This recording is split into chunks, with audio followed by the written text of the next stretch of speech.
Hi friends, I am Tirak, you're watching Tech May Be Unique, and today we're going to see how to insert a Fahrenheit degree symbol on your Microsoft Excel web on your computer. And if you are new to this channel, make sure to click on subscribe and below. We just quickly move on to the video. So how to insert a Fahrenheit degree symbol on your Microsoft Excel web, I just going to show in this video like this.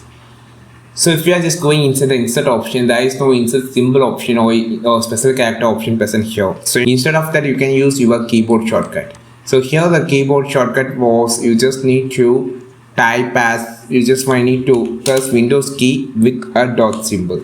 Okay, so let's press the Windows key and press dot symbol. It automatically opens this dialog box. So here you can just click on the symbol option, and if it is on lot of categories over here, you just need to press this first category called general punctuation. Just scroll down and here you can find the Fahrenheit degree symbol.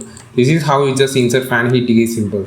The second way you can just insert is you just need to press Alt key with 0176. So you can just type F first, capital F, then just press the Alt key with 0176, which actually create this. You just type F and type 0176 on your keyboard, it automatically create this degree symbol. This is how you just insert a Fahrenheit degree symbol on your Microsoft Excel web. I think this video helped you a lot. Like this video, share this video, subscribe this channel. We will meet on next video with the super valuable content. This is Tilak signing off from Tech May Be Unique. Have a wonderful day.